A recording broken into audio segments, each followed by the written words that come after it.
Most of the time, fatigue can be traced to one or more of your habits or routines, particularly lack of exercise. It's also commonly related to depression. On occasion, fatigue is a symptom of an underlying condition that may require medical treatment. And joining me today to help us understand why many of us are so tired and what we can do about it is Dr. Ketan Deoras.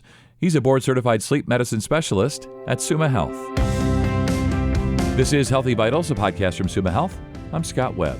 So, Doctor, thanks so much for your time today. We were just kind of chatting a little bit, and, I don't know if it's COVID or what it is, but it just seems like people are generally tired, and not just tired of COVID, but just tired. People seem to be tired, and I think it's because many of us are just not getting enough sleep. So I think it's a great time to have you on and maybe just get rolling here by telling listeners, why don't we get enough sleep? Like, what are the main reasons, the main causes why people just don't get enough restful sleep? You're right. That's the most frequent complaint that people come in with is that I'm tired. And there is actually such a thing in the sleep world that they call insufficient sleep syndrome. It's actually a diagnosis where basically it's exactly what you were talking about. People aren't getting enough sleep. So we see a lot of reasons right now with COVID going on. There's kind of a lot of comorbid psychiatric issues. So we're seeing like a lot more anxiety, depression, and that definitely spills over into sleep where it's making it more difficult for people to sleep. And then even simple things like the holidays. It's a happy time, but obviously it's a time where it can be more stressful for people too, and they're trying to jam in a lot more things, and they take that away from their sleep time. So they're trying to do everything they need to and not allotting enough time for sleep sometimes. Yeah, and you're a perfect guest to have on because, as you mentioned, there are physical and mental effects, right, that cause us to not get enough sleep and then also affect us afterwards when we haven't gotten enough sleep. So what happens to us when we don't get enough sleep, mentally, physically, or otherwise? Yeah, both. You're right. We can see it manifest as physical things like headaches when people aren't getting enough sleep. Even it can start to accumulate over time and cause blood pressure issues. And mentally, we've definitely seen things like depression. It makes sense. If we're not sleeping well, we're not going to have as great of an outlook the next day. And then it can kind of exacerbate existing psychiatric issues like anxiety as well. So it affects us sort of all around. Just makes it very difficult to function. And even cognition wise too, I think have all had the experience when we're going on little sleep and we just don't feel as sharp. So we'll see problems with focus, memory, just kind of our processing speed. Yeah, definitely. And I think these types of things just kind of snowball, right? So it could be something like depression that is maybe interfering with our sleep. But then, of course, the more tired we are, the worse we're going to feel. And it just seems like this snowball effect a lot of times. And I'm sure maybe that's what you've experienced with your patients. Yeah, exactly. It becomes this vicious circle, and they just kind of feed off each other. That you've got a psychiatric issue that makes it more difficult to sleep, and then sleep kind of exacerbates that. And so for us, we're trying to find a way to sort of break that cycle. Where do we kind of disrupt it so that we can hopefully help both things, sleep and our functioning?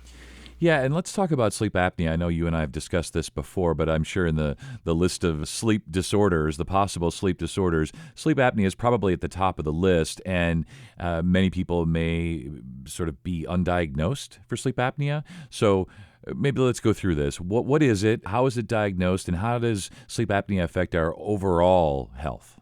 You're so right. The numbers that they have for sleep apnea, they say are really not very indicative of how much they think it's actually there. It's just very underdiagnosed. So sleep apnea is basically repetitive stoppages of breathing while we sleep. It's usually the airway is closing up typically and we stop breathing. I think one misconception sometimes people have is that they expect that if that's happening, they're going to wake up choking or gasping or feeling like they're suffocating. And it doesn't always present like that. It can just show up the next day that because they've stopped breathing, they're not getting optimal oxygen, so that they're feeling very tired, lethargic, sleepy throughout the day. I think one thing we always talk with patients about is that it doesn't just have to be kind of that waking up, choking, gasping. We will typically see snoring with it, and sometimes partners will see someone sleeping and stopping breathing. But in terms of diagnosis, there's two main routes to diagnose it. So one is an at-home sleep study, where patients will actually take home a unit with them, wear it for one night in their own bed, and then bring it back the next day. And we usually reserve the home sleep studies for patients who don't have a lot of medical issues. So if they're pretty healthy from like a heart and lung standpoint, and especially if we have a pretty strong suspicion that just from talking with someone that they've got sleep apnea, they come in and tell me, I'm snoring, I'm so sleepy the next day, my partner says it looks like I'm stopping breathing, we're pretty sure they've got it, we just need a formal diagnosis, then a home sleep study is a really good option. The other route that we'll have patients diagnosed is by an in-lab study, and that means that they'll go spend the night in a sleep lab. So, for example, SUMA has 4 sleep labs in Barberton, Akron, Medina, and Greene. And some are attached to a hospital, some are their own standalone facilities. But basically they'll come in usually around 8:30 at night, and it's sort of set up like their own hotel room. They've got their own bathroom, TV, Wi-Fi, all that kind of stuff. Sure, nice little vacation, Right. Some people do say that it's a good break, that if they're not getting good sleep at home. Just need to get away from their family and get some sleep, Exactly, yeah. We've had people excited about that. And then they wake them up pretty early, though, usually like 6:30 in the morning. But the in-lab sleep study is more accurate. They put a lot more sensors. They're monitoring more parameters than they would for the home sleep study. But it can be a little bit, harder for some patients to sleep in that environment, too. It's not their own bed.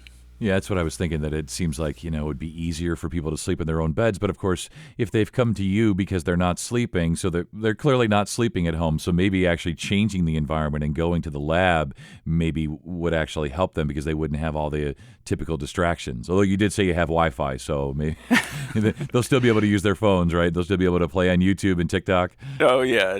Everyone still gets to do that, and they've got the TVs there, too. So, everything's still available from that standpoint. So, Doctor, we've talked about sleep apnea, and as I mentioned, that's probably number one on the list for most people. But what are some of the other sleep disorders and sleep issues that people are dealing with and that you're seeing? So yeah, you're right. And sleep apnea is the kind of the top thing we see in the office. Right after that would be insomnia. So insomnia is just basically difficulties falling asleep, staying asleep, or waking up too early. And again, kind of going back to an earlier point, we have to make sure that people are actually giving themselves enough time to sleep. So they have to give a lot the time. And then beyond insomnia, the things that we'll see less commonly are things like restless legs, which is an urge to move the legs that more often happens at night, but that can also disrupt sleep. Narcolepsy, which is actually a disorder where it's more difficult to stay awake during the day.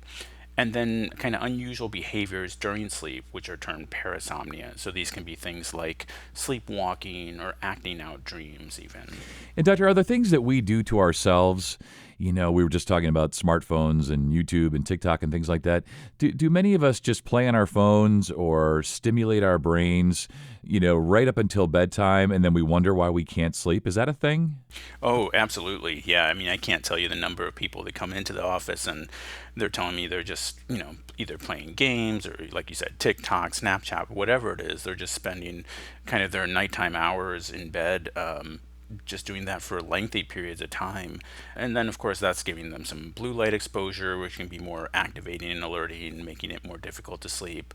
But also, it's just not kind of letting their brains wind down to get ready for sleep. So we'll talk with patients about kind of keeping this buffer period, that when you're done with the day, doing something more relaxing, whether it's, meditating or deep breathing, something just to kind of let your body settle down before you try to go to sleep, rather than just going full speed and then trying to hit an off switch when you go to bed. Right. Yeah, kind of like that with athletes, like that's just sort of like a mental cool down period, right? Exactly, yeah. It's totally right. And we tell patients, in the morning when you get up, you don't just expect to shoot out of bed and, you go through your routine, brush your teeth, shower, all that stuff. You give yourself some time to wake up. So we kind of want you to do the same thing at night. Give yourself some time to wind down before going to sleep. I wanted to ask you, and I forgot to ask you last time we were on, do people ever wake up in the morning, like when they first wake up, and feel great? I'm 53, and I never feel great when I wake up. Now, once I get up and get moving, and as you say, get into our routine, have some coffee, have a shower, yeah, then I'm fine. But does anyone ever really wake up first thing in the morning and go, yes, I'm awake, I'm alive, let's hit the ground running? Yeah, that would be nice, right? Well, I would say I'm probably biased because, everyone who's coming to me pretty much has a sleep issue. Yeah. So it's very rare that we'll get someone that comes and says, I wake up and I'm just ready to go. It does happen. It's not common. But for me, I've never really seen that because people have a sleep disorder typically when they're coming to see me. One thing we will see is when we sometimes treat sleep apnea, at least patients will notice a huge improvement when they wake up compared to when they were untreated. The lack of sleep just affects everything we do, right? It makes us grumpy and grouchy, and oftentimes that fatigue just leads to sort of, as you say, cognitive issues. So it's just sort of confusion and slower amount of RAM. Our brains just aren't operating at full capacity. So taking all that into consideration, Doctor, what would be your takeaways for listeners? Because I think we've talked about today, and I think we all know that there are these things that many of us, these we'll call them chronic things, right? Whether it's chronic pain or chronic lack of sleep, there are things that we just sort of tolerate and we just put up with, and we just drink more coffee, or whatever it is to try to wake up, right? And you're here to say, as an expert, that we don't have to live like this. We don't have to be tired all the time, that there are experts like yourself who can help, right? So what would be your takeaways? You're exactly right. We don't have to live like that. One thing in the sleep world, we'll often distinguish between fatigue versus sleepiness. So, our most common complaint, someone comes in and says, I'm tired. And so, the point of our clinical interview is to kind of make the distinction between, is this tired that you're fatigued, like low energy, dragging, that you're sleepy, you're drowsy throughout the day, or is it a combination of both? And so I think for anyone listening out there, and if they're noticing either of those things, of course, a lot of people start off with their primary care, and that's a good route, and they can always investigate, other causes. So, for example, getting blood work, making sure people aren't low on things like vitamin B12 or iron, or even, evaluating their thyroid through their blood. But if all that comes back looking good, then I think the next step is to say, okay, this isn't normal. I shouldn't just be feeling this tired or sleepy or needing to down all these energy drinks or pots of coffee throughout the day.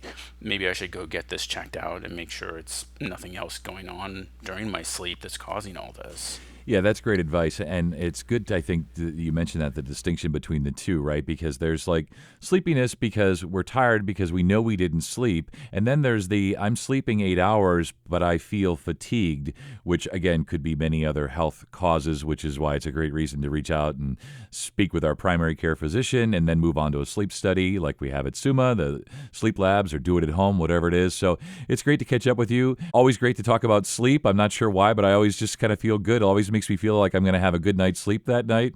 So, Doctor, thanks so much for your time, and you stay well. Oh, thank you. You too. Visit sumahealth.org/sleep for more information or to make an appointment. If you found this podcast to be helpful and informative, please share it on your social channels and be sure to check out the entire podcast library for additional topics. This is Healthy Vitals, a podcast from Suma Health. I'm Scott Webb. Stay well, and we'll talk again next time.